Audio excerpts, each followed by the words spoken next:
గోవింద అనే పదానికి అర్థం ఏమైంటుంది అనుకుంటున్నారు? ఓం నమో వెంకటేశాయ. గోవింద గోవింద అని మనం చూసుకున్నట్టయితే ఆంగ్ల భాష యొక్క పరిధిలో తీసుకుంటే గోవింద అంటే వెళ్ళి విజయాన్ని సాధించు అనేటటువంటి అర్థము మనకి ఆంగ్ల భాషలో వస్తూ ఉంది. కానీ మన యొక్క దేశము భారతదేశము పుణ్యభూమి, ధర్మభూమి, వేదభూమి. అటువంటి వేదభూమిలో గోవింద అని ఎందుకు అంటూ ఉన్నామంటే ఒకనాటి చరిత్ర మనం చూస్తే గనక ఆ యొక్క వెంకటనాథుడు గోవును కాపాడటానికి ఇక్కడ కొలువై ఉన్నాడని ఒక పరంగా చూస్తే, రెండో పరంగా చూస్తే గనక మనకి తిరుమలకు సమీపంలో అగస్త్యముని ఆశ్రమం అనేది ఉన్నది. అక్కడ స్వామివారు శ్రీ వెంకటేశ్వర స్వామివారు పద్మావతి అమ్మవారిని వివాహం ఆడిన తర్వాత వివాహ సమయం లోపల ఆ యొక్క ప్రాంతం నుంచి వస్తూ ఉంటే ఆ యొక్క అగస్త్య మహర్షుల యొక్క ఆశ్రమానికి వెళ్ళటం జరుగుతూ ఉంది. అప్పుడు స్వామివారు లేకపోవటము, తన యొక్క శిష్యులు ఉండటము, అప్పుడు అడుగుతారు స్వామివారు గోవులను కావాలని చెప్పేసి.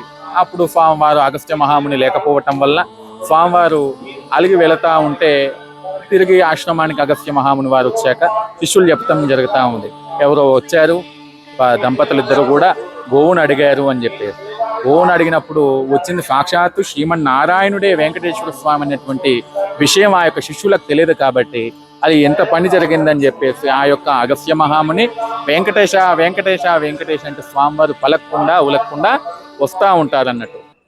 ఆ వస్తూ ఉండేటువంటి సమయం లోపల వెంకటేశ అంటే పలకట్లేదు కాబట్టి గోవింద గోవింద గోవింద, గోవి తీసుకో, గోవి ఇక్కడ ఉంది, ఇక్కడ ఉంది, గోవింద గోవి ఇక్కడ ఉంది అని చెప్పి అనగానే స్వామివారు ఆ యొక్క గోవింద అన్నటువంటి నామం ఆ రోజు అగస్త్య మహాముని పలికాడు. కాబట్టి ఆ యొక్క నామము నేటికి కూడా గోవింద నామంతో ఉచ్చరింపబడుతూ ఉన్నది. ఈ గోవింద అన్నటువంటి స్మరణ ఎవరైతే చేస్తారో వారికి నిజంగా ఆ యొక్క వెంకటనాథుని యొక్క అనుగ్రహం అనేది ఎలవేళలా ఉంటుంది.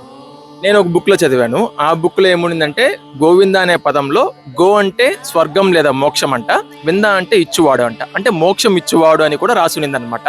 సో ఇప్పుడు మనం స్వామివారిని లైన్ లో కూడా ఎప్పుడు శృతిస్తూ గోవింద గోవింద అంటాం కదా, అంటే ఇండైరెక్ట్ గా మోక్షమివు స్వామి మోక్షమివు స్వామి అని కూడా అడిగినట్టు మీనింగ్ వస్తుందంట. ఆ విధంగా అనుకుంటే నిజంగా గోవు అనేది సకల దేవత స్వరూపము. మనము కేవలం తిరుమలలో ఉన్నటువంటి స్వామివారిని పూజిస్తే కేవలం వెంకటేశ్వర స్వామిని పూజించినటువంటి ఫలితం వస్తుంది. లక్ష్మీదేవిని పూజిస్తే లక్ష్మీదేవిని పూజించే ఫలితం మాత్రమే వస్తుంది. కానీ ఒక గోవుకి ఎప్పుడైతే మనం పూజిస్తామో, ఇంకా మన ధర్మం చెప్తుంది గోవుని పూజించడం కాదు, గోవుకు పిడికెడు దాణా పెడితే గనక ముక్కోటి దేవతలకు నైవేద్యం పెట్టి పూజించినటువంటి ఫలితం వస్తూ ఉంది. ఒక దేవుణ్ణి పూజిస్తేనే మోక్షం వచ్చింది అని అనుకుంటే గనక ముక్కోటి దేవతలకు ఒకేసారి మనం పూజ చేస్తే తప్పక ఆ యొక్క శ్రీమన్నారాయణ మోక్షాన్ని కలిగిస్తాడు. కాబట్టి ఈ యొక్క గోవింద నామంలో ఒకటి కాదు, అనంతమైనటువంటి అర్థాలు ఈ యొక్క గోవింద నామంలో ఉన్నాయి. ప్రతి ఒక్కరం కూడా గోవింద నామస్మరణ చేద్దాము, గోవిందుడి అనుగ్రహం పొందుదాము. ఇంకొక చిన్న ప్రశ్న, నన్ను వేరే వాళ్ళు అడిగారు. ఇప్పుడు గుడికి వచ్చినప్పుడు గోవింద గోవింద అంటాం, బానే ఉంది భక్తి. ఒక మనిషి చనిపోయినప్పుడు కూడా ఆ మనిషిని తీసుకెళ్తున్నప్పుడు వైకుంఠధామానికి తీసుకెళ్తారు కదా, అప్పుడు కూడా గోవింద గోవింద అంటారనమాట. మరి ఆ సందర్భంలో గోవిందాకి ఇప్పుడు అంటున్న గోవిందాకి రెండు ఒకటేనా? ఆ సందర్భంలో వేరు, ఈ సందర్భంలో వేరా? మన ధర్మం ప్రకారం చూస్తే గనక మన శరీరంలో ఉన్నటువంటి శివము ఎప్పుడైతే బయటికి వెళుతుందో అప్పుడు శివంగా మారుతుంది. శైవ సాంప్రదాయం ప్రకారం చూసుకుంటే శవం శివంతో సమానము అంటారు.